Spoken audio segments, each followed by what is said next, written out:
conference, and it gives me the pleasure to open the 14th International Conference on Condensed Matter for Physics.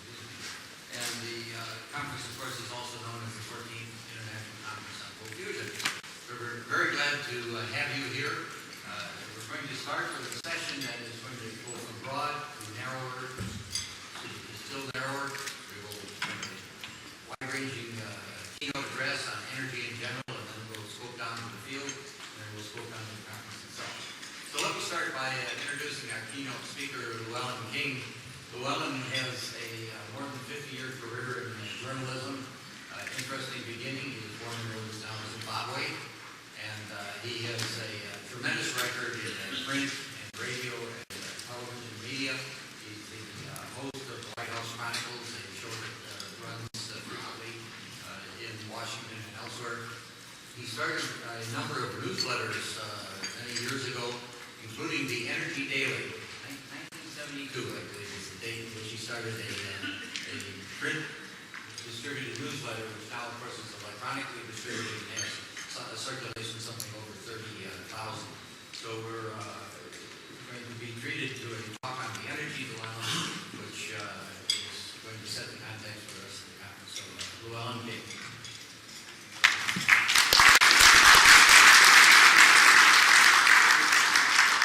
Good morning, and thank you very much. You did me a great honor, and I hope I can discharge it. Energy is the blood of societies, of functioning economies, and it is in trouble. It has been in trouble for quite a long time. It's just that the trouble is now more severe than it has been in the past, as we approach some point of resource exhaustion.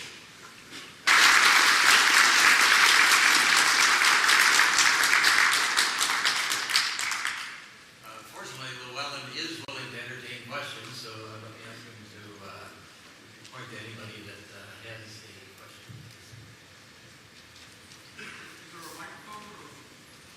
I'll speak up loudly. There is a microphone, and it's coming to us, so we'll try to take them from each quadrant at a time.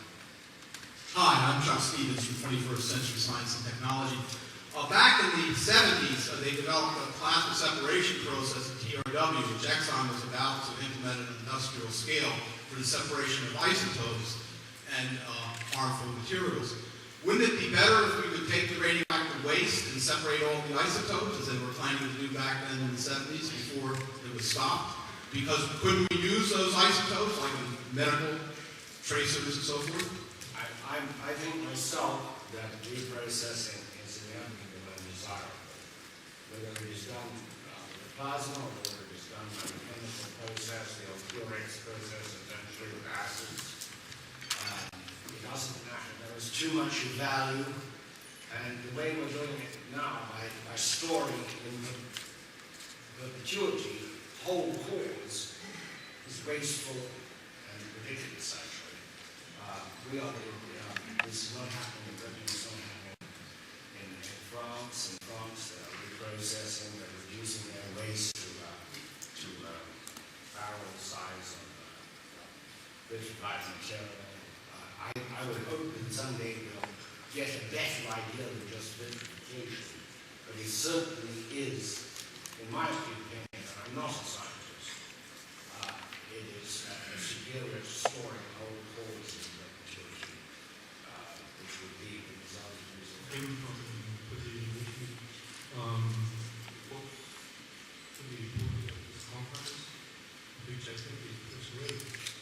Do you have any advice as to how we should proceed in order to get enough funding to do this study?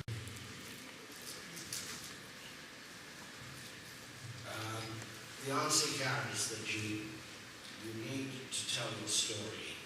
And there's no point in pretending that the story of cold fusion was poorly told initially. You need to tell the story to get the public, and particularly the political, understanding of what you are at. And that story has not been told. It's not just the origins of this science that is a problem. It is also fusion itself is a problem, because fusion has absorbed tens of billions of dollars in tokamaks and inertial, and even at General Atomics, they're coming out in San Diego, where they have a tokamak that downgraded it to simple science. For a long time in the US, fusion was pushed by Princeton and very skillful publicists there, like Llewellyn, but it hasn't delivered. So people are apprehensive about anything that has the word fusion in it. Because really an enormous amount of money in Japan, in Europe, and in the US has been consumed by hot fusion. And we've learned a lot about plasmas and some other things, accelerators, but we haven't actually even got scientific proof of fusion. So it's difficult.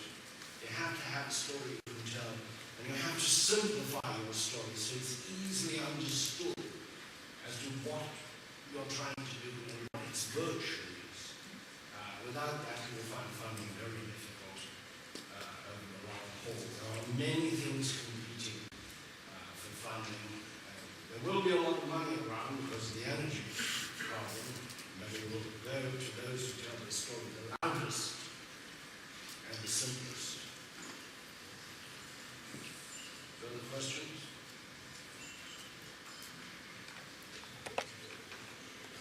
Llewellyn has recently written a book titled Amy Oil Endgame. And Llewellyn, and he pointed out that in the early 80s, real strides were made in terms of efficiencies of devices and so forth, brought on very much by fear and the free enterprise system working. Now, you proposed a lot of things kind of naturally associated with government, but he makes the basic claim that government has been the problem as opposed to the solution. Can you comment on that? Yes, I'll preface it by saying I know him well for a very long time, and he's an intriguing person. He had a plan for the hypercar. This was a car which was going to be so light that we use hardly any energy to propel it. And I said, what's going to happen when you get it on a bridge, Amory? It will blow over. And he said, no, we'll have sticky tires. And most of his solutions involve something besides the solution. He's going to turn all of the buildings in cities into hydrogen factories, but nobody knows whether that would ever work, and why would somebody who owns an office building want it to be a hydrogen factory? So I don't think you can say government's the problem, and then look at what government does. It makes terrible mistakes, often. A friend of mine wrote a book in which he said the only thing worse than government falling in love with the technology is when it falls out of love with it. And I've seen that with the nuclear rocket, the nuclear aeroplane. Finally, the British have fallen out of love after much money with the hovercraft. On the other hand, we have such little things as the internet, the aeroderivative turbine. In fact, more things are the product of government than of private industry. Private industry is aggressive when it's competitive at invention. When it hits a plateau, the invention stops. The great example is FM radio, which was bottled up by NBC because they were doing very son-off, because they were doing terribly well in selling AM radios. They didn't need this new dimension. So you can't say that the public will do it. It is very hard to believe that the enormous advances in computers would have happened purely with private. There was a lot of money sunk into computers, particularly the national labs. There were particularly the large ones, the Crays, etc., which were bought sight unseen, often without the specs being completed by the I just want to make a comment. there has been a dialogue evolving in the DC area associated with getting the Department of Defense involved in these kinds of issues. And that they actually have some time. Well, DOE, NASA. When they have great successes, we think they can do anything. In the 70s, we thought NASA would solve the energy problem. And they didn't. A gentleman mentioned Exxon. They were trying to get into that end of the nuclear fuel cycle. They didn't do very well. The gas reactor was going to be pushed by Shell and Gulf. They didn't do very well at it. Because their bullying succeeded one thing, we think that their genius will spill over into something else, not necessarily.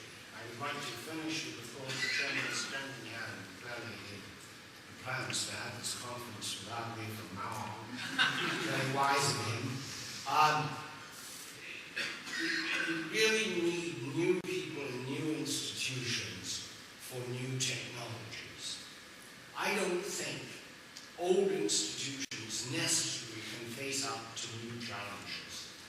Try as hard as they would. And my quick explanation of this is, why didn't the automobile manufacturers in the 20s and 30s become aircraft manufacturers? They had sheet metal, they had engines, and they had gobs of money.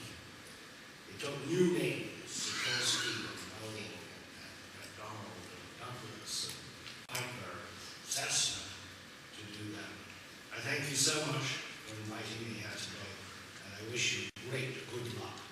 Your work is hugely